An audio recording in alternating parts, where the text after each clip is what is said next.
Aries, middle of April 2020.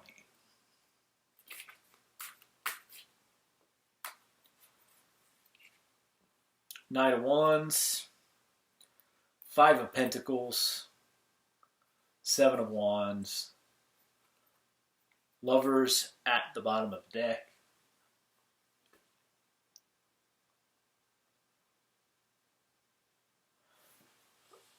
So what the Lovers at the bottom of the deck kind of suggests to me is that this is about a connection, right? And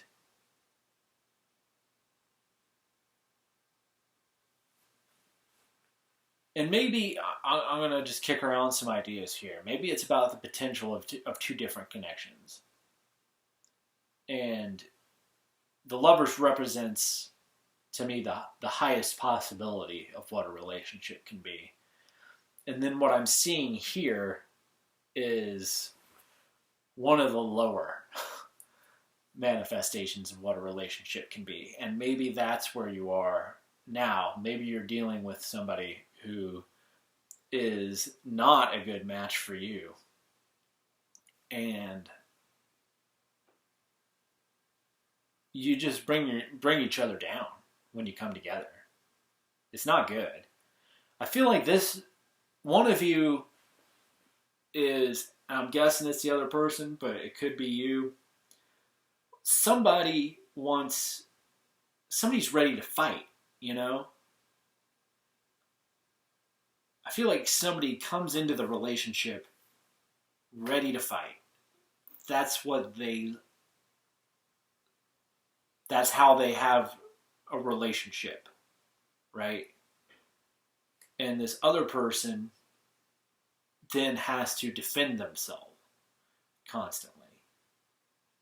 So they have to be ready for battle and just ready knowing that this person is going to be coming at them.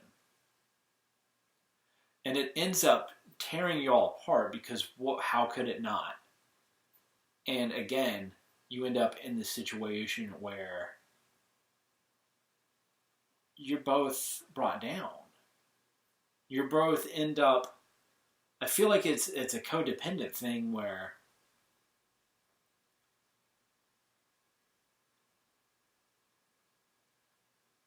you don't know what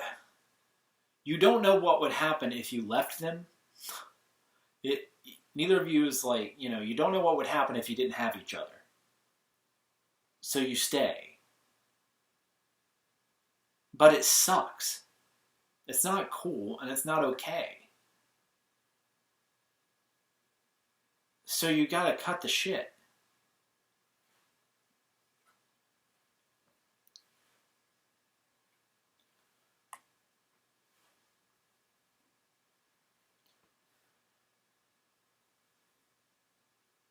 You gotta tear the Band-Aid off.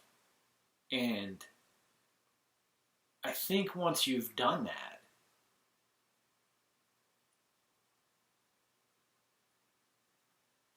you're going to be so much happier. You're going to look back and you're going to go, I have no idea why I was worried about what would happen to me if I didn't have this unhealthy relationship occupying all my time and energy. Because that's what's happening here. That's what's happening up here. Is this connection where it's just dragging you down and destroying your energy and draining you of your energy. And then down here, it's like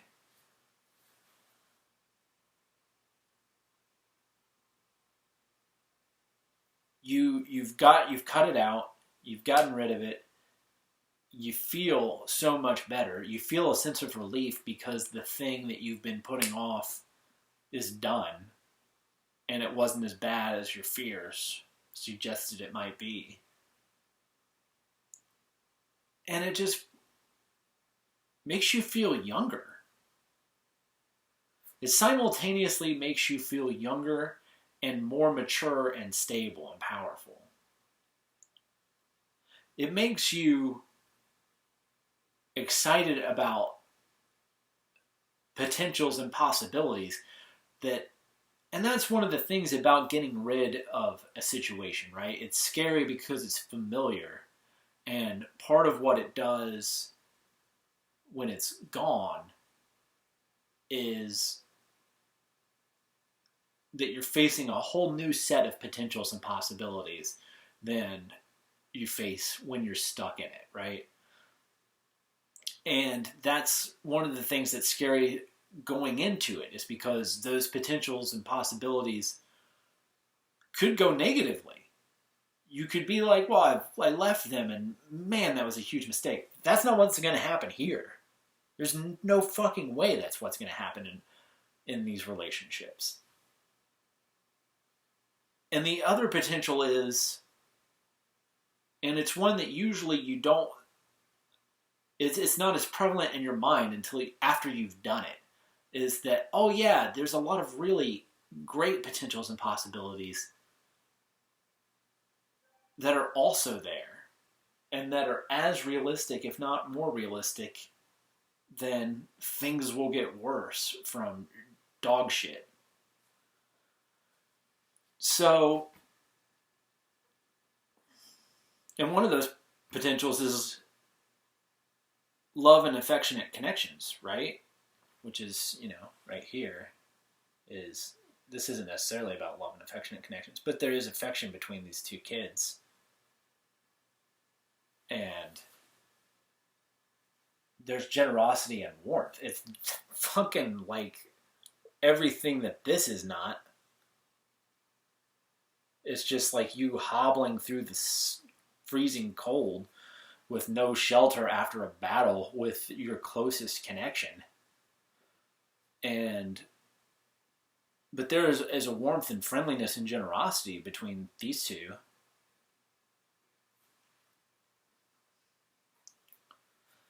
I mean, I feel like that's a lot of the message, but let's get a little... Yeah. Again, there is a real potential for, if you split from this negativity, of you becoming more empowered within yourself, of you finding real, genuine, healthy connections, supportive connections, love, friendship, and an excitement and joy just in being yourself, which is this, like, it's kind of funny because you can barely see it the way it was kind of flipped here. It was definitely more obscured than the other cards, but it's the sun. And it's kind of fitting for that because it's, when you're here, it's like, what could be more obscure than the sun? When you're in this kind of, I'm actually going to bring it more front and center. When you're here, it's like, that seems like a ludicrous possibility almost, Like,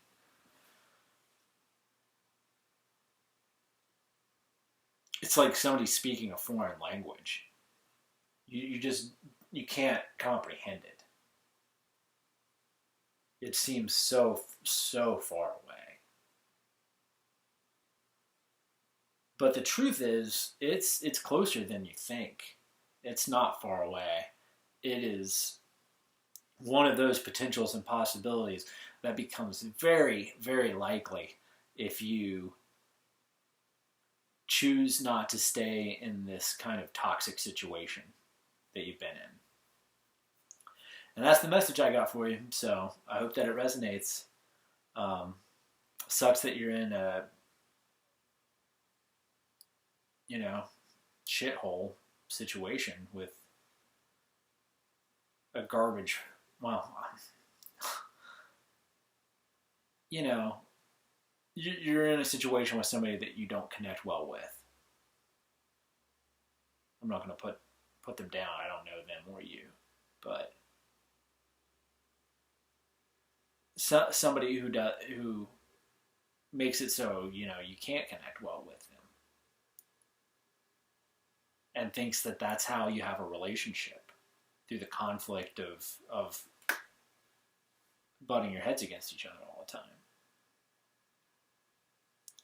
Man, there's so many better possibilities out there for you. Once you get past that, things can really start to move in your favor. Good luck with it, Aries. Take care.